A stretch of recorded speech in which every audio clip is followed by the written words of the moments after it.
Hello students, good morning. कैसे हैं आप बच्चों? आज हम नया चैप्टर स्टार्ट करते हैं जिसका नाम है फाइनेंशियल स्टेटमेंट विद एडजस्टमेंट। आपने पिछला चैप्टर फिनिश किया जिसका नाम था फाइनेंशियल स्टेटमेंट।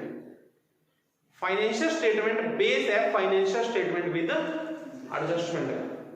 जिसको फाइनेंशियल स्टेटमेंट आता है उसको ये चैप्टर समझ में आएगा। जिसको भी फाइनेंशियल स्टेटमेंट चैप्टर ही नहीं आता उसको ये चैप्टर समझ में बिल्कुल भी नहीं आएगा, बिल्कुल भी नहीं आएगा। क्योंकि फाइनेंशियल स्टेटमेंट वाले चैप्टर में तीनों फॉर्मेट है, trading account, profit and loss account और बैलेंस शीट। ठीक है, नाम से ही क्लियर है, फाइनेंशियल स्टेटमेंट तो है ही, इसमें थोड़ा सा और बढ़ गया है चैप्टर विद एडजस्टमेंट। इसमें हमें एडजस्टमेंट और करनी पड़ेगी, एडजस्टमेंट और करनी पड़ेगी। मैं आपको विद एग्जांपल बताता हूं। बच्चों, आपने देखा जब पिछला चैप्टर किया आपको ट्रायल बैलेंस दिया होता था। क्या दिया होता था? ट्रायल बैलेंस का फॉर्मेट दिया होता था। ट्रायल बैलेंस में पूरी लिस्ट दी होती थी, सारे अकाउंट्स का बैलेंस होता था उसमें। आप इससे क्या बनाते थे? तीन चीज, trading account, profit and loss account और बैलेंस शीट बनाते थे, तीनों चीजें। ठीक है, इसको देख के ये तीन चीज बनती है। अब भी वही करना है, अब भी यही करना है। ट्रायल बैलेंस को देख के ट्रेडिंग अकाउंट बनाओगे, P&L अकाउंट बनाओगे, फिर क्या बनाओगे? बैलेंस शीट बनाओगे। बट इसमें एक काम बढ़ जाएगा, आपको कुछ एडजस्टमेंट्स भी दी होगी नीचे।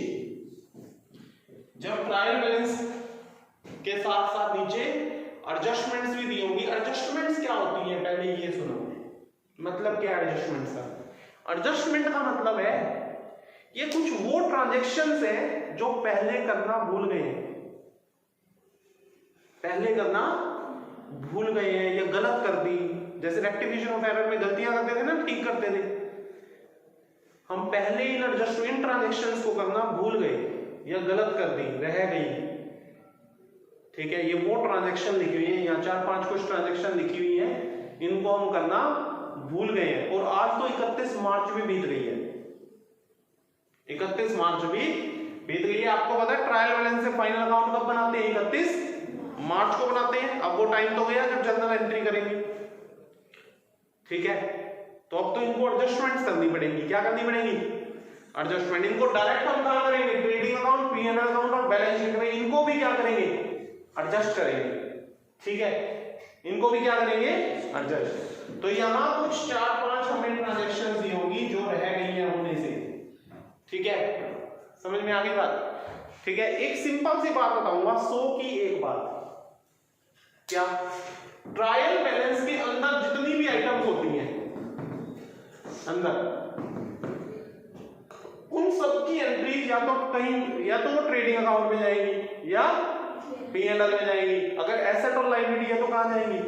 बैलेंस शीट में चली जाएंगी, जो भी इसके अंदर अकाउंट्स बनेगा। ऐसा ही है, ठीक है, चली जाएंगी किसी ना किसी में। हर किसी की एंट्री कहीं ना कहीं एक ही बार होती है। कितनी बार होती है? सिर्फ वन टाइम।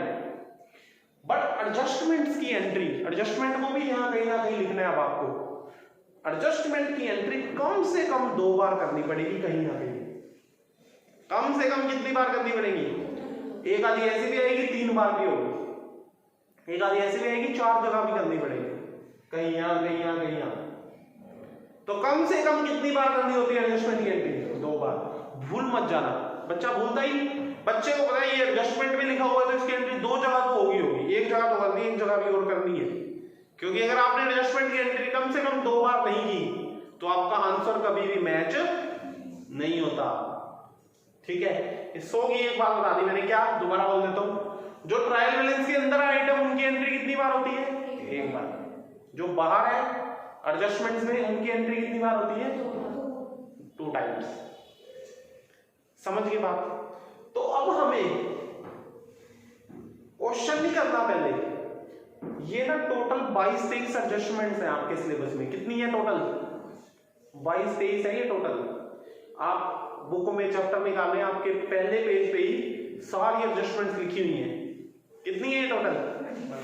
22 है, ये 22 की 22 एडजस्टमेंट में ये सीख रहे हैं आपको पहले क्या कि ये सर ने ये तो बता दिया कि दो जगह होगी कहीं ना कहीं, वो दो जगह कहां कहां होंगी, ठीक है। इन 22 के 22 ये सीखनी पड़ेगी आपको। ये थोड़ा चैप्टर लेंथी है, आराम से करना है आपने, जल्दबाजी नहीं करनी, ठीक है। पहले आपको क्या सीखना है बच्चों, ये 22 की 22 एडजस्टमेंट जो है इनकी दो जगह एंट्री कम से कम कहां कहां होगी, तो पहले यही सिखा रहा हूं मैं आपको। आपने क्या करना है, जब आप ये वीडियो देख रहे हैं सबसे पहले अपनी फेयर नोटबुक पे चैप्टर का नाम लिखेंगे ऊपर, और सबसे पहले 3 पेज छोड़ देंगे, 3 या 4 पेज, ऊपर लिखेंगे एडजस्टमेंट्स नाम, चैप्टर का नाम लिखने के बाद क्या लिखेंगे, एडजस्टमेंट्स, नंबर डालते जाएंगे। 22 एडजस्टमेंट एक साथ इकट्ठी आपको एक साथ ही रहे, और ये लिखते रहना है कि दो जगह कहां कहां होंगी, ठीक है। तो मैं यही स्टार्ट कर रहा हूं, फर्स्ट से स्टार्ट करते हैं।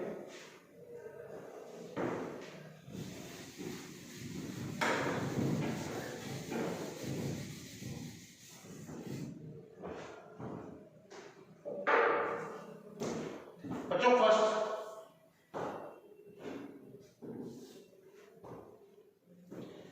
फर्स्ट है क्लोजिंग स्टॉक। ये तो पिछले चैप्टर में भी आया है। क्लोजिंग स्टॉक अगर बाहर दिया हो तो दो जगह एंट्री करती है, कितनी जगह एंट्री करते हैं, दो जगह। एक credit side of trading account, दूसरा asset side of balance sheet. ऐसे लिखना है बच्चों आपको पूरी बात, कौन सी साइड आएगी ये भी। Trading and P and L account में दो साइड होती है, डेबिट और क्रेडिट। बैलेंस शीट में दो साइड होती है, एसेट साइड और लायबिलिटी साइड, ठीक है। तो फर्स्ट हो गई। और अगर क्लोजिंग स्टॉक अंदर होता है ट्रायल बैलेंस के तो एक ही जगह आता है, कहां, सिर्फ एसेट साइड।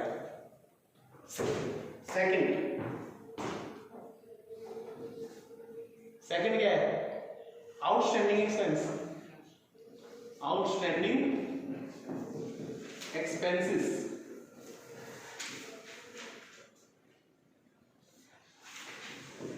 Outstanding expenses. अच्छा, 3 चीजें लिखते रहना साथ साथ, इनका नेचर भी लिखना है आपने साथ साथ। क्लोजिंग स्टॉक का नेचर क्या होता है बच्चों, ये करंट एसेट है क्या, ये आउटस्टैंडिंग एक्सपेंस का नेचर क्या है, ये करंट लायबिलिटीज होती है, क्या होती है, करंट। अब ये दो जगह कहां आएगी, पहले आपको इसकी डेफिनेशन पता होनी चाहिए। आउटस्टैंडिंग एक्सपेंस बताना, डेफिनेशन क्रैमिंग नहीं करनी, मतलब पता होना चाहिए, फिर बताऊंगा दो जगह कहां आएगी। आउटस्टैंडिंग एक्सपेंस होता क्या है, हाँ, जो खर्चा तो हो चुका है, एक्सपेंस तो हो चुका है, बट अभी तक उसकी पेमेंट करनी बाकी है। खर्चा हो चुका है, बिजली का बिल आ चुका है, भरा नहीं, किराया बन चुका है मकान का, भरा नहीं, उसको बोलते हैं आउटस्टैंडिंग एक्सपेंस। क्या बोलते हैं, आउटस्टैंडिंग एक्सपेंस। तो बच्चों खर्चा हो चुके हैं ना, यही कहा है, खर्चा हो चुका है, पैसे देने अभी, खर्चा तो हो चुके हैं, तो खर्चा हो चुके हैं, तो इसको पी एंड एल अकाउंट के डेबिट साइड लिखेंगे। कहां लिखेंगे, ठीक है, खर्चा कहां लिखते हैं, trading and profit and loss account के डेबिट साइड, और रिलेटेड जो खर्चा होगा उसके अंदर ऐड कर देंगे। एक एग्जांपल से बताता हूं, जैसे सैलरी दी हुई है, ट्रायल बैलेंस के अंदर सैलरी दी हुई है 10,000, अंदर कितनी है, 10,000, 2,000 रुपए अभी आउटस्टैंडिंग है। अंदर जो है ट्रायल बैलेंस के वो तो सैलरी दे भी चुके हैं, खर्चा भी हो गया, बाहर लिखा हुआ है 2,000 रुपए क्या है, आउटस्टैंडिंग है, खर्चा तो वो भी हो गया है, बट अभी वो 2,000 दिए नहीं, टोटल जैसे 12 देने थे, 10 तो दे चुके हैं, वो तो अंदर ही है, 2,000 रुपए अभी देने बाकी है, अभी दिए नहीं है, खर्चा तो हो चुका है ना बेटा। तो जो सैलरी पहले है वो तो है 10,000, और जो आउटस्टैंडिंग सैलरी है वो कितनी है, 2,000, वो कितनी है, सैलरी 10,000 है, आउटस्टैंडिंग सैलरी कितनी है, 2,000। सैलरी कहां लिखते हो आप, पी एंड एल अकाउंट के डेबिट साइड कहां लिखते हो, उसी के अंदर ये 2,000 रुपए क्या करके लिखेंगे, ऐड करके लिखेंगे। क्या लिखेंगे, ऐड, ठीक है। करके दिखाऊं? जैसे ये पी एंड एल अकाउंट है, यहां लिखेंगे टू सैलरी 10,000। अच्छा, जिसकी भी एडजस्टमेंट आ जाए, क्या आ जाए, जिस भी चीज की एडजस्टमेंट आ जाए उसका अमाउंट यहां मत लिखो, इधर लिखो पहले। क्यों? क्योंकि इसके अंदर भी ऐड होएगा आउटस्टैंडिंग सैलरी। 10 और 2 टोटल कितने हो गए? टोटल करके यहां लिखो, इस तरह कर दिया एडजस्टमेंट। समझ गए क्या? दोबारा बताऊं, समझ में आ रही? ठीक है। कोई और होता, जैसे रेंट होता तो यहां लिखते to rent, add outstanding rent. तो एक जगह तो यहां क्या हो जाएगी, ऐड आउटस्टैंडिंग एक्सपेंस। रिलेटेड खर्चे में क्या होता है, ऐड। रिलेटेड खर्चे में क्या होता है, रिलेटेड कैसे? आउटस्टैंडिंग सैलरी का रिलेटेड कौन है, सैलरी। आउटस्टैंडिंग रेंट का रिलेटेड कौन होता, रेंट। समझ गए? तो एक जगह तो क्या लिखोगे, लिखने का तरीका समझो, add related expense in trading and profit and loss account, ऐसे लिखो। दूसरा, ये लायबिलिटी है, आउटस्टैंडिंग एक्सपेंस क्या है, तो दूसरा कहां जाएगी, बैलेंस शीट की लायबिलिटी साइड। यह एक बैलेंस शीट बना दो, दूसरा कहां जाएगी, बैलेंस शीट की लायबिलिटी साइड। यहां लिखोगे ये दूसरा, एक तो यहां लिख दी, ऐड कर दी, दूसरा लिखोगे आउटस्टैंडिंग सैलरी कितनी है, 2000। तो एडजस्टमेंट भी इनके देखो दो जगह करते हैं, लायबिलिटीज साइड ऑफ। कोई दिक्कत समझ में आ गया? Third, prepaid expense. थर्ड क्या बच्चों, प्रीपेड एक्सपेंस बिल्कुल इसका उल्टा होता है। वो करंट लायबिलिटी है तो ये क्या है, करंट एसेट्स है। इसकी डेफिनेशन क्या होती है, ऐसा खर्चा उल्टा कर दो, पैसे एडवांस दे दिए, पेमेंट क्या कर दी, एडवांस, पर अभी खर्चा नहीं हुआ। मैंने दुकान का किराया एडवांस दे दिया, अभी किराया बढ़ा नहीं, पैसे कैसे दिए, एडवांस। ये प्रीपेड एक्सपेंस है, क्या है, उल्टा है इसका। इसकी डेफिनेशन क्या थी, खर्चा हो चुका है, पैसे दिए नहीं, इसकी खर्चा हुआ नहीं, पैसे एडवांस दे दी, उल्टी है ना बिल्कुल। तो ये करंट एसेट है, ठीक है। तो इसका जो दो जगह ट्रांजैक्शन होगी वो भी उल्टी हो जाएगी। उल्टी कैसे, ये तो रिलेटेड एक्सपेंस में ऐड होता था, ये लेस होगा, less from related expense in trading and profit and loss account. दूसरा, asset side of balance sheet. ठीक है, करके जाओ। मान लो ट्रायल बैलेंस के अंदर रेंट है 8,000, वो अंदर है ट्रायल बैलेंस के अंदर, बाहर एडजस्टमेंट दी है 1,000 पे रेंट पेड इन एडवांस। क्या लिखा हुआ है, रेंट पेड इन एडवांस 1,000। तो यहां क्या लिखोगे, लेस प्रीपेड रेंट कितना है, 1,000। यहां लेस कर दो, 8 में से 1 है। और दूसरा एसेट साइड आ जाएगा, ये एसेट साइड होती है, लायबिलिटी साइड। क्या लिखोगे, प्रीपेड। बहुत इजी है, दो जगह एडजस्ट करना है। कितनी होगी एडजस्टमेंट, 3। कितनी होगी बच्चों, ठीक है। जब आप वीडियो देख रहे हैं, साथ साथ अपनी फेयर नोटबुक, सीधा डायरेक्ट फेयर नोटबुक उठाओ, रफ उठाने की जरूरत नहीं है। फेयर नोटबुक उठा के बैठो, फेयर नोटबुक में ये नोट्स बन रहे हैं आपके। क्या बन रहे हैं, नोट्स।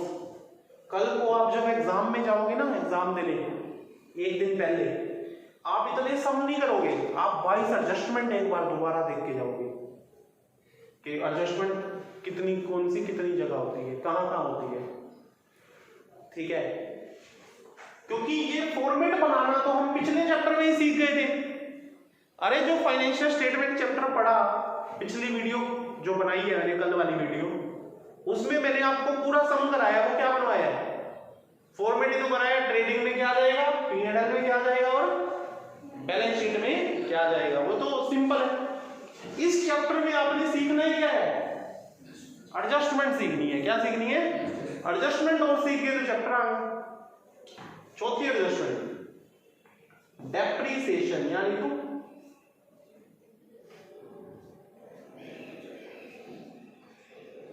बच्चों डेप्रिसिएशन क्या होता है, ये खर्चा है।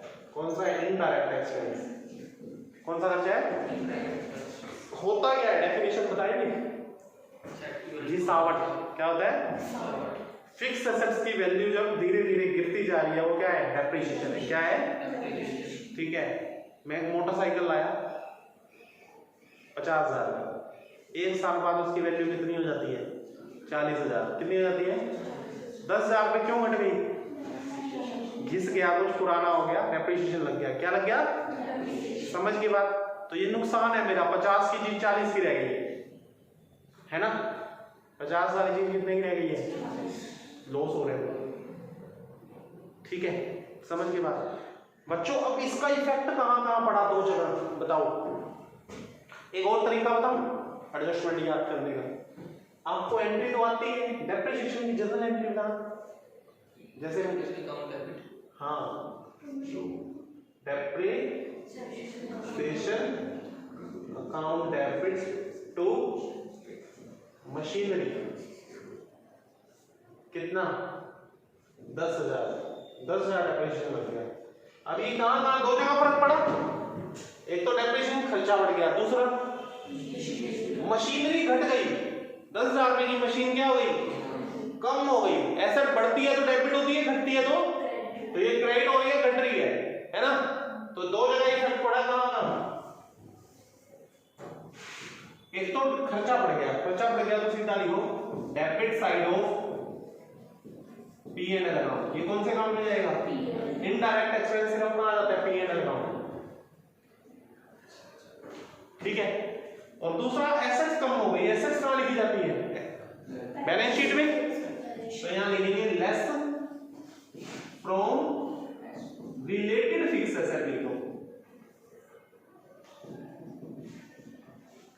रिलेटेड मतलब अगर मशीन पे डेप्रिसिएशन लगा रहे हो तो मशीन में से घटेगा डेप्रिसिएशन, कार पे लगा रहे हो तो कार में से घटेगा, जिस चीज पे लगा रहे हो उसमें से घटेगा। ठीक है, समझ गए। तो इसको भी P&L में यहां तो क्या लिखेंगे, लिख के भी दिखा देते हैं, टू डेप्रिसिएशन। एक तो यहां सीधा 10,000, किसी में एनालाइज नहीं करते डेप्रिसिएशन, सीधा लिखते हैं 10,000। और यहां जैसे ट्रायल बैलेंस से मशीन उठा के लाओगे यहां पे, तो यहां लिखोगे मशीन, टोटल ट्रायल बैलेंस में आपकी मशीन है 80,000 की, कितनी है, उसमें से यहां लेस करो, ऐसे लिखो लेस डेप्रिसिएशन कितना, 80 में से 10 माइनस करो, कितने रहेंगे। बहुत इजी है एडजस्टमेंट।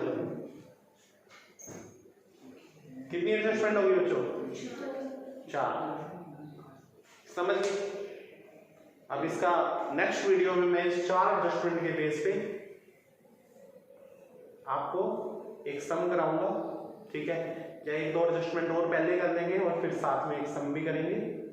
ठीक है, तो इस वीडियो में आपने इतना ही करना है। Thank you students.